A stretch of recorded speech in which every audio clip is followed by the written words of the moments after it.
Merhaba, ben Ovet. İstanbul'da yaşıyorum. 24 yaşındayım. Bugün size İsa Mesih'le tanışma hikayemi anlatacağım. Çok kısa bir şekilde aile yapımından bahsetmek istiyorum. Her ailede olduğu kadar yani kültürel biçimde bir inanç anlayışı vardı. Ama inanç üzerine herhangi bir baskı veya çok uygulayıcı bir düşünce yoktu.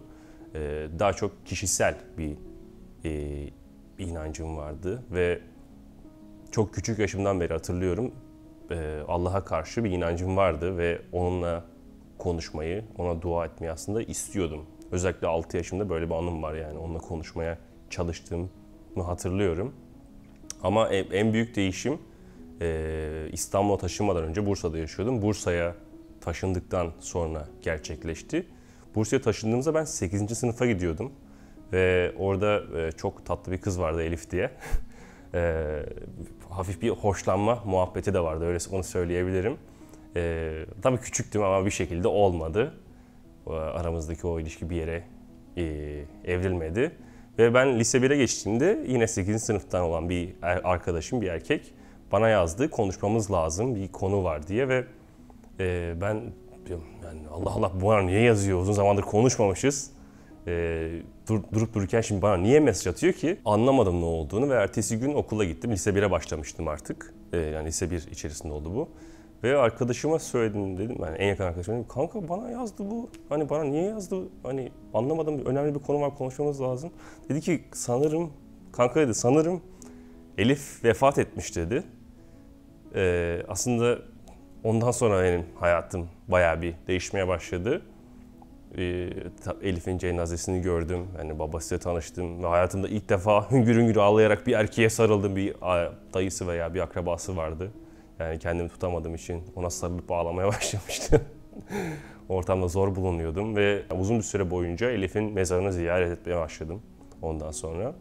Ve bayağı bir depresyondaydım, öyle söyleyeyim. Yani lise 1'in çoğunluğu bu depresyonla geçti ve kendimi, yani okula gidiyordum, eve geliyordum, odaya kapatıyordum kendimi ve bir şekilde Tanrı ile konuşuyordum. Yani çok sık dua ediyordum yani ve hayatımda ilk defa ölümün gerçek olduğunu fark etmiştim. Ölüm ne demek? Yani nasıl bir his bu? Ölümü anlamaya başlamıştım, yani kısaca böyle söyleyebilirim. Daha bir dindar bir yapıya büründü aslında düşüncem. Artık ölmeyi bekliyordum, öyle söyleyebilirim. 10. sınıfa geçtim. 10. sınıfa geçtikten sonra güvendiğim bir öğretmenim vardı. Geometri öğretmenim. Onunla denk geldik. Dedim ki ben artık hayattan keyif almıyorum dedi. Bana dedi ki sen daha ne yaşadın? Senin yaşın daha genç. Dedim hocam böyle hissediyorum. Hani ne düşünüyorsunuz? Bana ne söyleyebilirsiniz?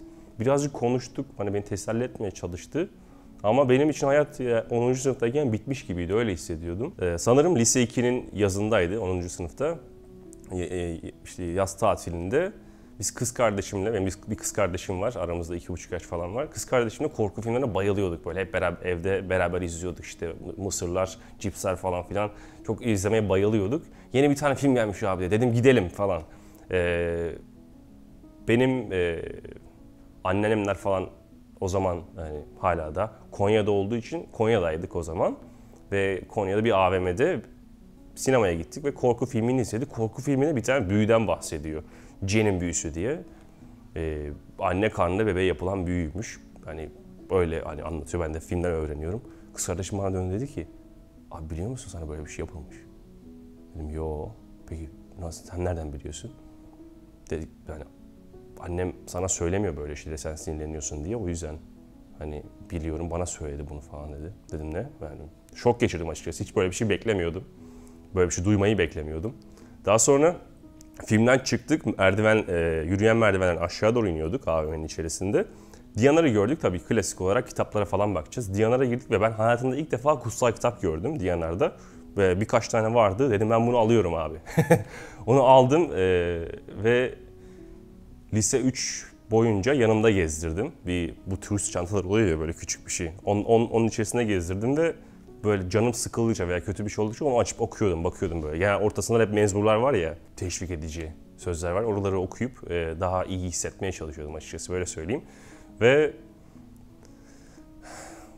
bayağı bir süre yanımda gezdirdim ve ondan sonra daha çok merak etmeye başladım Hristiyanlığı.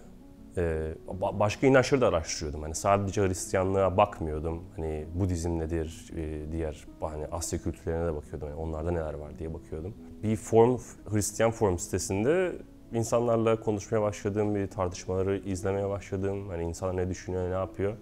Daha sonra ikna olmaya yavaş yavaş başlamıştım. Sanırım 2015'te herhalde. Lise 4'e geçtim bu süreçte. Lise 4'teyim. Yani 18 oldum. 18'den birkaç ay sonra bir Aralık ayındaydı hatırlıyorum. Bir dua gördüm ve bu duayı okuyup yani Hristiyan oluyormuşsun gibi bir şey söylüyordu yani. Hani İsa'yı kabul ediyorsun. Ve dedim ki ben bunu okumayacağım dedim. Çok geçmedi, 10 dakika sonra kendimi okurken buldum. Ve bir defa değil 2 defa okudum üstüne.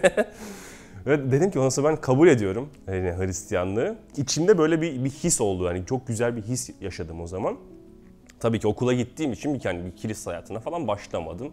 Yani böyle bir şeyde böyle bir süreçte başlatmak istemiyordum. Çünkü sınava gireceğim. Onlarla uğraşıyorum, zaten çok yoğundum. Sonra ilginç bir şey oldu. Üniversite sınavına girecektim. Ve üniversite sınavının yeri kilisenin tam karşısında, arada yani 10 adım var. Bir okul çıktı, bir lise çıktı. Ve daha önce çünkü kendime diyordum ki ben hani yolunu bilmiyorum kilisenin diyordum.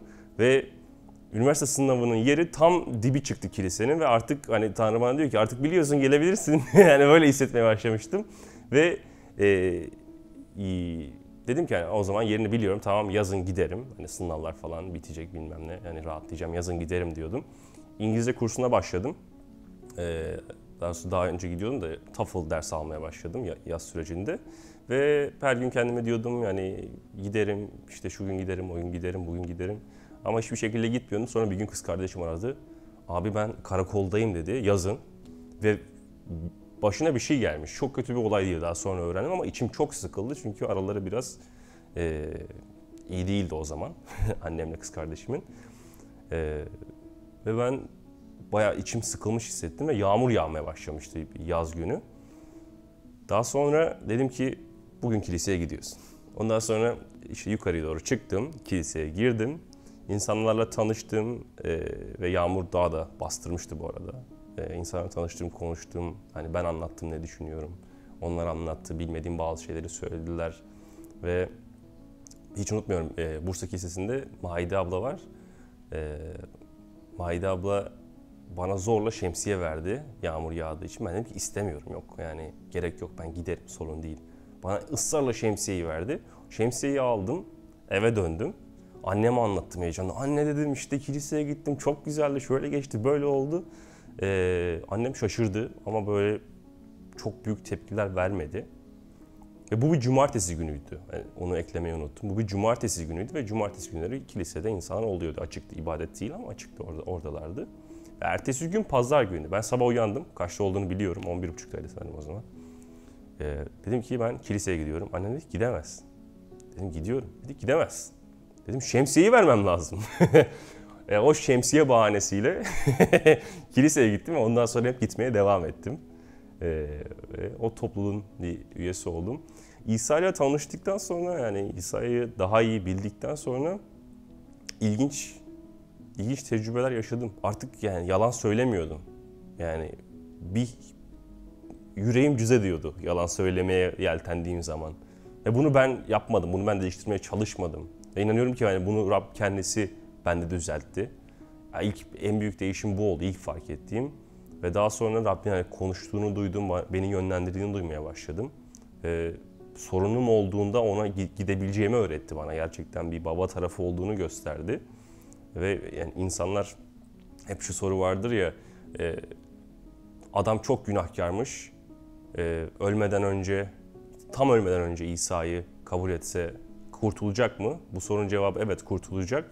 Bu soruyu hep düşünüyordum.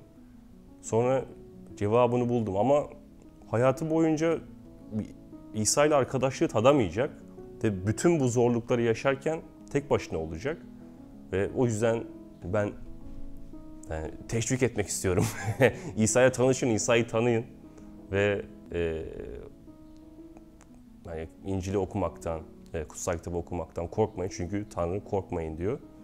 Ve Ben birkaç sene önce bir kardeş tarafından, bir Hristiyan bir arkadaşım tarafından aldığım teşviği paylaşmak istiyorum.